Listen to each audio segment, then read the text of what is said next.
નમસ્તે વિદ્યાર્થી મિત્રો, આજે આપણે ધોરણ 8માં જે છઠ્ઠો પાઠ છે ભરત, એના વિશે અભ્યાસ કરીશું.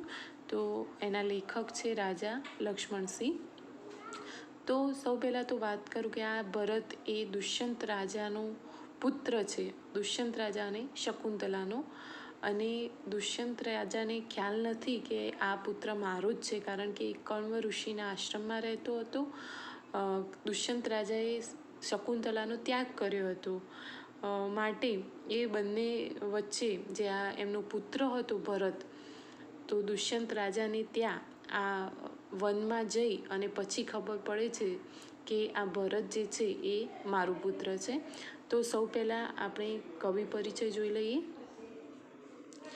1926 में आगरा में जन्मे राजा लक्ष्मण सिंह हिंदी, संस्कृत, अंग्रेजी, फारसी, बंगला और अरबी भाषा भली भांति जानते थे. કહી શકાય કે ઘણી બધી જે ભાષાઓ આપણે જોઈ એ બધી જ ભાષાઓની જાણકારી આ લક્ષ્મણસિંહને હતી.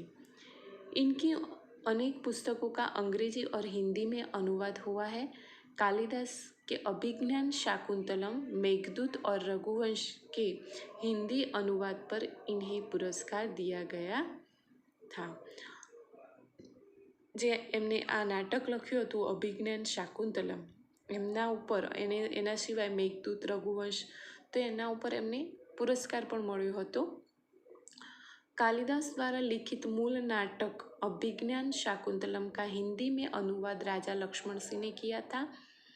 तो कालिदास द्वारा आ नाटक लखवामां આવ્યું હતું અભિજ્ઞાન શાકુંતલમ, એનું હિન્દીમાં अनुवाद राजा लक्ष्मण सिंहे કર્યું હતું.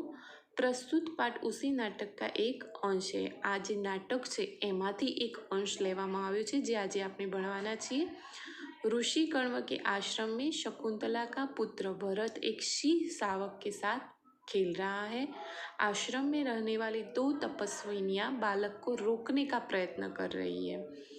જુઓ કેટલું અદ્ભુત દ્રશ્ય છે કે કण्व ઋષિ, કયા આ ઋષિનું નામ તમારે યાદ રાખવાનું છે કે કण्व ઋષિના આશ્રમમાં શકુંતલા પોતાના પુત્ર, જેનું નામ છે ભરત, જેની સાથે રહેતી હતી. અને આ બાળક વનમાં શું કરતો હતો? સિંહ શાવક એટલે સિંહનું જે બચ્ચું હતું એના સાથે રમતો હતો. અને 2 તપસ્વિનીઓ, જે તપસ્વિની હતી એટલે તપ કરને વાલી સ્ત્રી, તો જે વનમાં રહેતી હતી એ બાળકને રોકી રહી હતી. राजा दुष्यंत छुपकर इस मनोहर दृश्य का आनंद ले रहे. राजा दुष्यंत જે હતા એ આ જે દ્રશ્ય હતું, બાળક જે સિંહ શાવકના સાથે રમી રહ્યો હતો, આ દ્રશ્ય એમને ખૂબ જ સુંદર લાગ્યું અને મનને હળી લે એવું લાગ્યું, એટલે પોતે એ જોઈ રહ્યા હતા. बालक के प्रति सहज आकर्षण से वो रोमांचित है. उनसे रहा नहीं गया और वे बालक के पास पहुंच गए. उसे गोद में उठाकर प्यार किया. वे सोचने लगे, काश यह बालक मेरा पुत्र होता. કોઈ પણ બાળક આવું હોય, અદ્ભુત એનામાં આવા ગુણો હોય, આવું સાહસી હોય, કોઈ પણ બાળકને આપણે જોઈએ ત્યારે દરેકના મનમાં એ જ વિચાર આવે કે કાશ આવો મારો પુત્ર હોય તો. બરાબર, તો આવો વિચાર આ ભરતને જોઈ અને દુષ્યંત રાજાને આવે છે. दोनों तपस्विनियों की बातचीत से उन्हें पता चला कि यह बालक उन्हीं का पुत्र है. પછી બંને વચ્ચે વાર્તાલાપ થાય છે અને એમાંથી એમને ખ્યાલ આવે છે કે આ બાળક એમનો જ છે, કારણ કે એ તો એને ઓળખતા નહોતા. એમને તો પોતાની પત્નીનો ત્યાગ કર્યો હતો અને એના પછી આ બાળકને શકુંતલા જન્મ આપે છે વનમાં માટે. તો પછી છેલ્લે એમને ખબર પડે છે કે આ પુત્ર એમનો જ છે. યહ જાનકર વે ખુશી સે ઝૂમ ઉઠી. હવે જોઈએ કે આ જે આજે આપણે પાઠ ભણવાના છીએ એમાં જે પાત્ર છે એ કેટલા છે. તો બાળક છે એક, એનું નામ છે ભરત. તપસ્વીની પહેલી, તપસ્વીની દૂસરી, 2 તપસ્વીની છે. અને રાજા દુષ્યંત. હવે આપણે જોઈએ દ્રશ્ય. નાટક છે એટલે દ્રશ્ય ચાલુ થાય છે. एक बालक सिंह के बच्चे को घसीटते हुए लाता है और 2 तपस्विनियां उसे रोकती हुई आती है. राजा दुष्यंत पेड़ की ओट से उन्हें देख रहे हैं. કેવું દ્રશ્ય છે જુઓ તમે. વનમાં કે એક બાળક સિંહના બચ્ચાને ઘસેટીને લાવી રહ્યો છે અને બે તપસ્વીની, અહીંયા શબ્દાર્થ છે તપસ્વીની એટલે તપ કરને વાલી સ્ત્રી, એ એને રોકી રહી છે. અને રાજા દુષ્યંત જે છે એ પેડની પાછળ, ઓટ એટલે પીછે કા ભાગ, પાછળ રહીને આ દ્રશ્યને જોઈ રહ્યા છે. બાલક, અરે સિંહ તું અપના મુખ ખોલ, મેં તેરા દાંત ગીનૂંગા. જો બાળકમાં કેટલું સાહસ છે. શું કહે છે? સિંહ તું તારું મોઢું ખોલ, મારે તારા દાંત ગણવા છે. पहली तपस्विनी, ए हठीले बालक तू वन के इन पशुओं को क्यों सताता है? हम तो इन पशुओं को बाल बच्चों के समान रखती है. तेरा साहस बढ़ता ही जाता है. तेरा नाम ऋषियों ने सर्वदमन रखा है, सो ठीक ही है. હવે ઋષિઓએ એનું નામ શું રાખ્યું હતું? સર્વદમન. કોનું નામ રાખ્યું હતું? ભરતનું. સર્વદમન એટલે सबका दमन करने वाला. અહીંયા दुष्यंत भरत का एक नाम है. પ્રશ્ન આવશે કે ઋષિ મુનિ એને શું કહેતા હતા? તો સર્વદમન નામથી ઓળખતા હતા. સર્વદમન કહેતા હતા. તો સબકા દમન કરને વાલા, કે તારું જે આ સાહસ છે એ દિવસે દિવસે વધતું જાય છે. તું આ વનના પ્રાણીઓને કેમ હેરાન કરે છે? તારું નામ આ ઋષિઓએ પાડ્યું છે સર્વદમન, એ ખરેખર બરાબર જ પાડ્યું છે. उनकी बातें सुनकर स्वयं से, हाँ क्या कारण है कि मेरा स्नेह इस बालक की ओर उमड़ा सा आता है? દુષ્યંત રાજા આ વાતોને સાંભળી રહ્યો છે. કોની વાતોને? જે તપસ્વીની અને ભરત હતો, સર્વદમન જે એનું નામ છે, એ બંને વચ્ચે જે વાતો થઈ રહી છે એને સાંભળી રહ્યો છે. અને પોતે પોતાની જાતને શું કહે છે કે એવું તો શું કારણ છે કે મારો જે પ્રેમ છે, જે સ્નેહ છે, એ આ બાળકની તરફ વધતો જાય છે. ઉમડા યાની કે बढ़ना.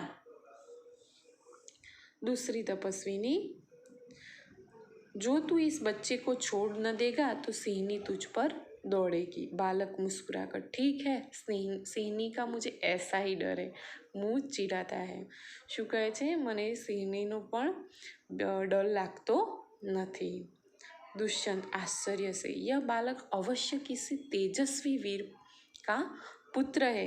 इनका मुख अग्नि के समान दमक रहा है. હવે જો મોટું જોઈને જ એને ખ્યાલ આવી જાય છે, એનામાં જે સાહસ છે, જે વાતો છે, એના પરથી જ દુષ્યંત રાજા કેવું અનુમાન લગાવે છે કે અવશ્ય આ કોઈ તેજસ્વી વીરનો પુત્ર છે.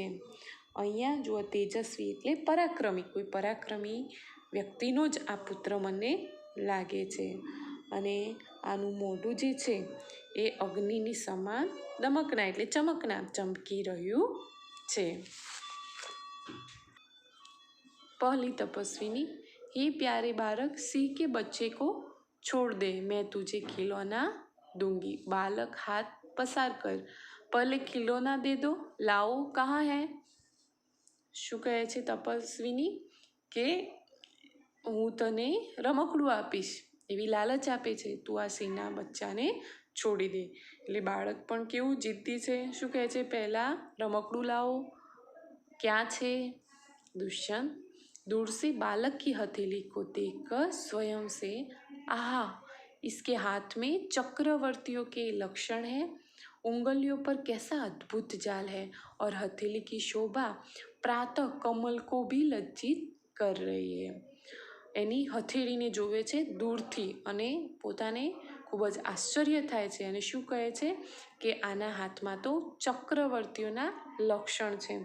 ચક્રવર્તી એટલે સમુદ્ર તક की पृथ्वी को जीतने वाला सम्राट, રાજા જેને સમુદ્ર સુધીની ધરતીને જીતી લીધી છે એવા રાજા જેવા આના હાથની જે લક્ષણ છે એવા દેખાઈ રહ્યા છે.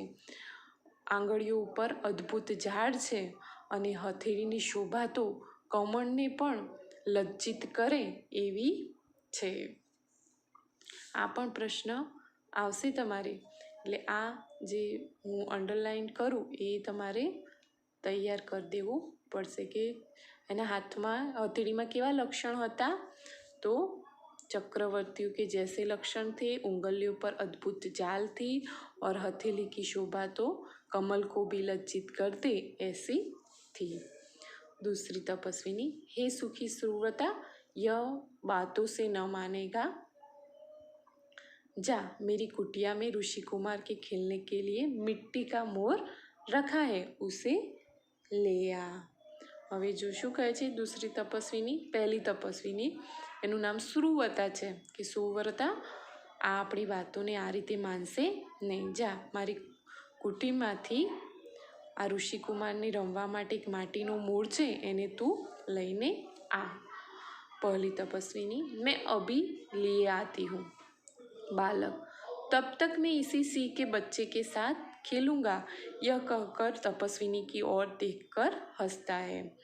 શું કહે છે, જ્યાં સુધી તમે લઈને આવો ત્યાં સુધી તો હું આ સિંહના બચ્ચા જોડે રમીશ। दुष्यंत, आप ही आप। इस सुंदर बालक से खेलने को मेरा मन कैसा ललचाता है। आह, भरकर धन्य है वे मनुष्य जो अपने पुत्रों को गोद में लेकर उनके अंक की धूलि से अपनी गोद मैली करते हैं और पुत्रों के मुख अकारण हंसी से खुलकर उज्जवल दांतों की शोभा दिखाते हैं और तुतले वचन बोलते हैं। પોતે શું કહે છે કે ધન્ય છે એવા પિતા કે જેમને આવા બાળક સાથે રમવા મળે છે અને પોતાના પુત્રને પોતાના ખોળામાં બેસાડીને એના અંગ ઉપર, એના શરીર ઉપર જે ધૂળ હોય, ધૂલી, અહીંયા ધૂલી એટલે મિટ્ટી, જે માટી, જે ધૂળ હોય એનાથી પોતાની ગોદને, પોતાના ખોળાને મેલો કરે છે અને પોતાના પુત્રના માટે કોઈ પણ કારણ વગર પોતે ખુલ્લા મનથી હસે છે અને પોતાના ઉજ્જવલ દાંત, ઉજ્જવલ એટલે ચમકતે હુએ, સ્વચ્છ દાંતોની શોભા બતાવે છે અને તુતલે વચન બોલતે હે એટલે તુતલે વચન, અહીંયા તુતલે वचन એટલે તુતલી બોલી। काले शब्द हम कहते हैं ना, तो तुतली बोली से बोलने वाले वचन। કાલું બોલે નાના બાળકો એ કે પોતાના બાળકના સામે કેવી બોલી હોય એમની, નાના બાળક જેવી બોલી હોય। તો એવા વીર પુરુષોને, એવા પિતાને તેઓ ખૂબ જ ભાગ્યવાન માને છે। दूसरी तपस्विनी, क्यों रे ठीठ, तू मेरी बात कान नहीं धरता। ठीठ એટલે જીદ્દી, કેમ તું આટલી જીદ કરે છે, મારી વાતની સાંભળતો કેમ નથી। હવે જો આ મુહાવરો છે, બરાબર, બાત કાન પર ન ધરના એટલે બાત અનસુની કરના, એ સાંભળતો જ ના હોય એવું કરે છે। કોણ, તો ભરત। इधर उधर देखकर कोई ऋषि कुमार यहाँ है। શું કહે છે તપસ્વીની, કોઈ ऋषि कुमार यहाँ અહીંયા છે। दुष्यंत को देखकर, हे महात्मा, तुम ही आओ और कृपा करके इस बलि बालक के हाथ से सिंह के बच्चे को છોડાવો। હવે કોને જોવે છે, દુષ્યંતને જોવે છે અને કહે છે કે તમે અહીંયા આવી અને આ બલિ એટલે બલવાન, આ બલવાન બાળકના હાથમાંથી સિંહના બચ્ચાને છોડાવો। दुष्यंत, अच्छा, बालक के पास जाकर और हंसकर, हे ऋषि कुमार, तुमने तपोवन के विरुद्ध यह आचरण क्यों सीखा है जिससे तुम्हारे कुल की लाज जाती है। यह तो कोई अच्छी बात नहीं। बच्चे ने सिंह के बच्चे को छोड़ दिया। હવે જુઓ અહીંયા શબ્દ છે આચરણ। આચરણ એટલે વ્યવહાર। હવે પોતે તો ક્યાં રહે છે, વનમાં, અને વનમાં તો પ્રાણીઓની રક્ષા થાય અને તું તો ઋષિકુમાર છે અને તે આ તપોવનના વિરુદ્ધ આવો વ્યવહાર કેમ કરે છે, આના કારણે તો તારા કુળની લાજ જાય, આ સારી વાત નથી। આવું કહે છે એટલે બાળક એ સિંહના બચ્ચાને છોડી દેશે। જુઓ તમે આ ચિત્રની અંદર પણ આ દુષ્યંત રાજા છે, સિંહનું બચ્ચું છે, આ ભરત છે અને આ તપસ્વીની, અને દુષ્યંત રાજા આ બાળકને સમજાવી રહ્યા છે।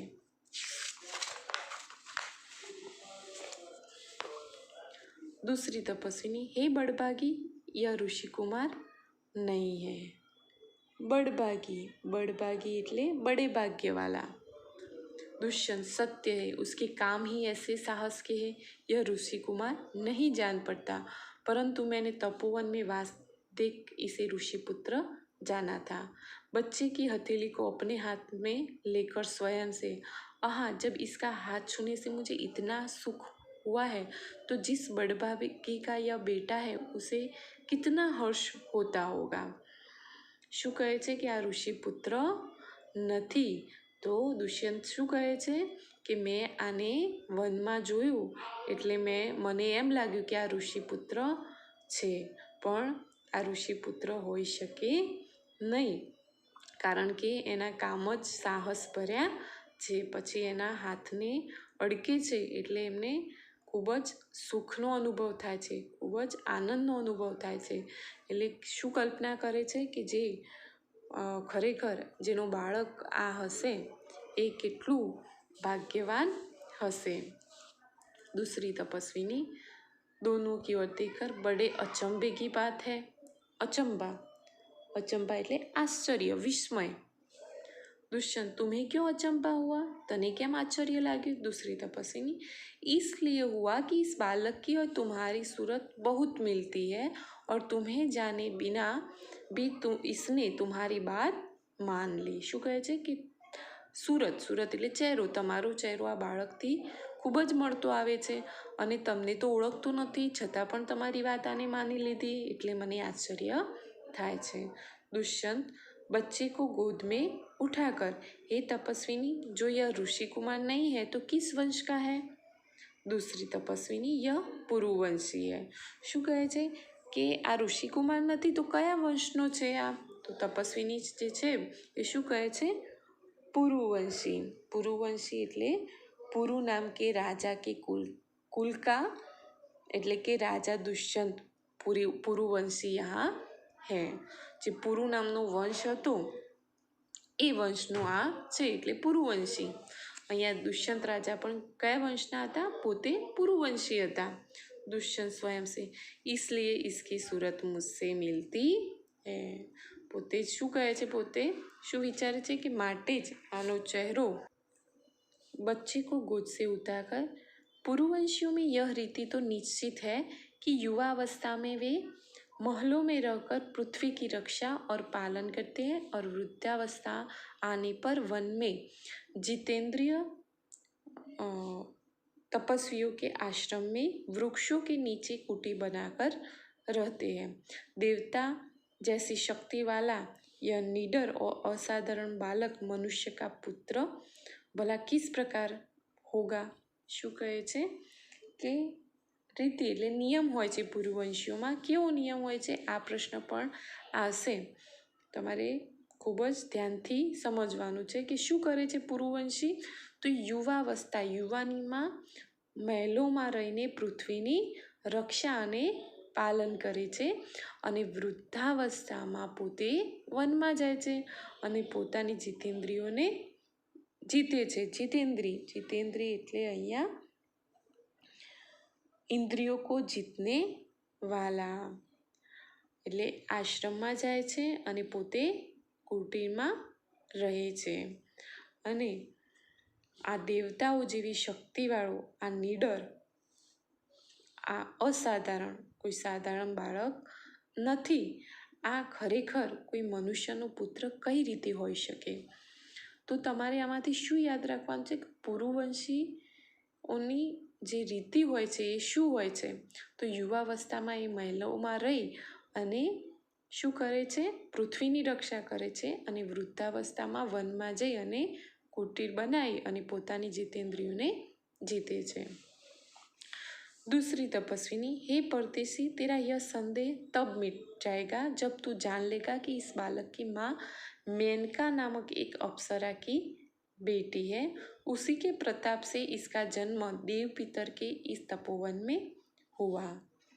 હવે અહીંયા જુઓ તમે, अप्सरा, अप्सरा એટલે देवलोक में रहने वाली स्त्री और देव पितर એટલે देव और પૂર્વજ. કે તારી શંકા ત્યારે જ જશે જ્યારે તને ખ્યાલ આવશે કે આની માતા કોણ છે. તો જે મેનકા હતી, જે પોતે અપ્સરા હતી એની પુત્રીનો આ પુત્ર છે. તો શકુંતલાની માતાનું નામ શું હતું? મેનકા. તો એના પ્રતાપે જ આ દેવપિતરનો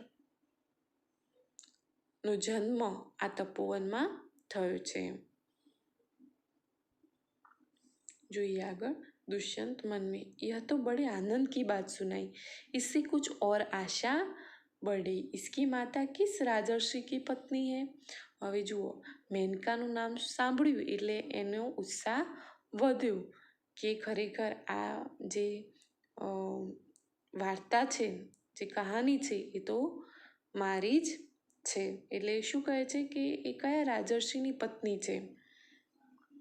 दूसरी तपस्विनी, जिस राजा ने अपनी विवाहित स्त्री को बिना अपराध छोड़ दिया है उसका नाम मैं न लूंगी.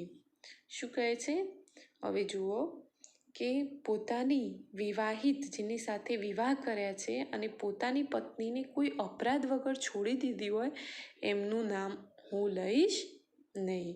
હવે જુઓ કે આ દુષ્યંત રાજાને એક ઋષિના શ્રાપના કારણે જે આ શકુંતલા હતી એને એક ઋષિનો શ્રાપ મળ્યો હતો કે પોતે જે દુષ્યંત રાજા હતા એના વિચારોમાં ખોવાયેલી હતી. અને એવા સમયે આ ઋષિ આવે છે અને એને ખ્યાલ રહેતો નથી. અને ત્યારે એ ઋષિ એમને શ્રાપ આપે છે કે જ્યાં તું અત્યારે જેનો વિચાર કરી રહે છે એ વ્યક્તિ તને ભૂલી જશે. હવે આ કારણ વગર દુષ્યંત રાજા આ શકુંતલાને ભૂલી જાય છે કે એ મારી પત્ની છે, પણ એ શ્રાપ એ શકુંતલાને નડી જાય છે અહીંયા. એટલે અહીંયા તપસ્વીની શું કહે છે કે જેનો કોઈ અપરાધ જ નથી, જેને કોઈ ગુનો જ નથી કર્યો, એ વ્યક્તિએ જો એની માતાને છોડી દીધી હોય તો એવા વ્યક્તિનું એની પત્નીને છોડી દીધી હોય તો એવા વ્યક્તિનું નામ હું લેવા માગતી નથી. હવે જુઓ, यह कथा तो मुझ पर लगती है, भला अब इस बालक की माँ का नाम પૂછું. શું કહે છે? આ કથા તો મારા ઉપર છે, હવે હું આ બાળકનું નામ પૂછું. પહેલી તપસ્વીની મિટ્ટી કા મોલ લેકર આઈ. હવે પેલું માટીનું મોલ લેવા ગઈ હતી કુટીરમાં, એ લઈને આવે છે. આ જે સ્ટોરી મેં કહી તમને દુષ્યંત રાજાની શકુંતલાની કે બંને કઈ રીતે છૂટા પડ્યા, તો એ આ પાઠમાં નથી, પણ ફક્ત તમારા નોલેજ માટે કે તમને પણ અંદર પ્રશ્ન થાય કે કેમ છોડી દીધી હશે, શું હશે, એટલે ફક્ત તમારા નોલેજ માટે જ આ મેં કહે છે. બાકી આ પાઠમાં એવો કોઈ ઉલ્લેખ કરવામાં આવ્યો નથી. હવે જુઓ, જે પહેલી તપસ્વીની હતી એ માટીનો મોલ લઈને આવે છે. પહેલી તપસ્વીની, હે સર્વદમન ય શકુંત લાવણ્ય દેખ. હવે જુઓ, શકુંત લાવણ્ય એટલે પક્ષી કા સૌંદર્ય. એનો અર્થ શું થાય? પક્ષીનું સૌંદર્ય. બાલક બડે ચાવ સે દેખકર કહા હે શકુંતલા મેરી માતા. હવે જો શકુંત લાવણ્ય, શકુંત એટલે શું સમજો કે શકુંતલા. શું કહે છે? ક્યાં છે મારી માતા શકુંતલા? હવે એને એવી ખબર નથી કે શકુંત લાવણ્ય એટલે પક્ષીનું સૌંદર્ય. બરાબર? એટલે એને શું લાગે છે કે મારી માતા અહીંયા છે એવું કહે છે ક્યાં છે મારી માતા? दूसरी तपस्विनी हंसती हुई, यहाँ तेरी माता नहीं है, तुम इस नाम से धोखा खा गए सर्वदमन. मैंने तो कहा था मिट्टी के मोर को देख. धोखा खा जाना मुहावरो છે એટલે મૂર્ખ બનના, સચ્ચી બાત કો ન સમજ પાના. શું કહ્યું? તું મૂર્ખ બની ગયો, મેં તારી માતાનું નામ નથી દીધું, મેં તો કહ્યું કે માટીના મોરને જો. दुष्यंत स्वयं से, इसकी माँ मेरी ही प्यारी शकुंतला है या इस नाम की कोई दूसरी स्त्री है? यह वृतांत मुझे ऐसे व्याकुल करता है जैसे मृग तृष्णा प्यासे हिरण को व्याकुल करती है. શું કહે છે? વૃતાંત, વૃતાંત એટલે વર્ણન, અને વ્યાકુલ એટલે બેચેન, અને મૃગ તૃષ્ણા એટલે તેજ ધૂપ મેં ચમકતી રેતી કો પાની સમજના. શું કહે છે? આ જે શકુંતલાની વાત કરી રહ્યા છે એ મારી તો શકુંતલા નથી કે કોઈ બીજી અન્ય સ્ત્રી છે. આ જે વર્ણન છે એ મને બેચેન બનાવી રહ્યું છે. જે રીતે મૃગ તૃષ્ણા એટલે જે તરસ્યું હરણ હોય એને રણમાં જે રેતી હોય ચમકતી એટલે પાણી જેવી લાગી રહી હોય અને પોતે એને પામવા દોડી જતું હોય, એવી જ આ જે વાત છે એ મને बेचैन करी रही है। बालक खुश होकर मुझे यह मोर बहुत अच्छा लगता है, खिलौना ले लेता है। पहली तपस्विनी ओ बालक की बात से रक्षाबंधन कहाँ गया? હવે જો શું થાય છે, શું કહે છે, બાળકને બાહમાંથી એના હાથ પરથી રક્ષાબંધન ક્યાં ગયું? दुष्यंत घबराओ मत, जब यह नाहर से खेल रहा था तब इसके हाथ से गिर गया था, सो वह पड़ा है। શું કહે છે, ગભરાશો નહીં, જ્યારે આ સિંહની સાથે રમી રહ્યો હતો ત્યારે એના હાથથી નીચે પડી ગયું, તો અહીંયા જ છે, મેં ઉઠાકર તુમ્हें દે દેતા હું। શું કહે છે, હું તમને ઉઠાવીને આપી દઉં છું। ઉઠાને કે લીએ ઝુકતા હૈ। પહેલી તપસ્વી અરે અરે મત ઉઠાઓ, ઇસે મત છૂના, એને રોકે છે, ના પાડે છે કે આ દોરાને તમે અડશો નહીં। दूसरी तपस्विनी ओ इसने तो उठा ही लिया। શું કહે છે, અરે આને તો ઉઠાવી જ લીધો। दोनों एक दूसरे को आश्चर्य से देखती है, બંનેને ખૂબ જ આશ્ચર્ય થાય છે, નવાઈ લાગે છે। કેમ, તો જુઓ અહીંયા दुष्यंत यह लो, परंतु यह कहो कि तुमने मुझे इसको उठाने से रोका क्यों था? શું કહે છે, તમે મને આને ઉઠાવા કેમ નહોતા દેતા, એ કારણ મને કહો। दूसरी तपस्विनी इस रक्षाबंधन का नाम अपराजित है। હવે જુઓ આ પણ તમારે યાદ રાખવાનું છે કે રક્ષાબંધન જે બાળકના હાથમાંથી છૂટી ગયો હતો જે દોરો, એનું નામ શું હતું? अपराजित। बराबर। जिस समय इस बालक का नामकरण हुआ था तब महात्मा मरीचि के पुत्र कश्यप ने यह धागा दिया था। હવે જો नामकरण એટલે बालक का नाम निश्चित करने की विधि और धागा એટલે દોરા, કે જ્યારે બાળકનું નામ નક્કી કરવામાં આવ્યું હતું ત્યારે કોને આપ્યો હતો? મહાત્મા મરીચિકે પુત્ર કશ્યપને આ દોરો આપ્યો હતો। તો એવો પ્રશ્ન આવશે કે બાલક કો રક્ષાબંધન કિસને દિયા થા? તો બાલક કો રક્ષાબંધન महात्मा मरीचि के पुत्र कश्यप ने दिया था। आ पण प्रश्न मोस्ट IMP है। इसका गुण है कि कभी यह धरती पर गिर पड़े तो इस बालक के माता पिता को छोड़कर इसे कोई दूसरा न उठा सके। એનો શું ગુણ હતો કે જો ધરતી ઉપર એ પડે તો એના માતા પિતા વગર એને કોઈ અડી શકે નહીં। दुष्यंत और जो कोई उठा ले तो क्या हो? શું કહે છે, અને જો કોઈ એને ઉઠાવી લે તો શું થાય? પહેલી તપસ્વીની तो यह तुरंत सांप बनकर उसे डसता है, तो ये दोरो शू बनी जाए? सांप बनी जाए। दुष्यंत तुमने कभी ऐसा होते देखा है? दुष्यंत शू कहे છે, તે આવું કોઈ દિવસ બન્યું હોય એવું જોયું છે? પહેલી તપસ્વી અનેક બાર, ઘણી વાર મેં આવું દ્રશ્ય જોયું છે। दुष्यंत प्रसन्न होकर खुश થઈ જાય છે। तो अब मेरा मनोरथ पूर्ण हुआ। मनोरथ એટલે મનની ઈચ્છા। मैं क्यों ना आनंद मनाऊं? वो केम आनंद ना मनाऊं? बालक को गोद में ले लेता है, पर्दा गिरता है। બાળકને પોતાના ખોળામાં લઈ લે છે, કારણ કે આટલું વીર, આટલું સાહસી બાળક એમનું જ હતું એટલે એ ખૂબ જ ખુશ થઈ જાય છે અને બાળકને એમના ખોળામાં લઈ અને ખૂબ જ આનંદિત થઈ જાય છે। તો આ પાઠને ફરી એકવાર તમે શાંતિથી વાંચજો અને સમજજો, એના શબ્દાર્થ છે એ નોટબુકમાં લખજો, મુહાવરા પણ સાથે લખવાના છે અને સ્વાધ્યાય પોથી પૂરવાની રહેશે। Thank you.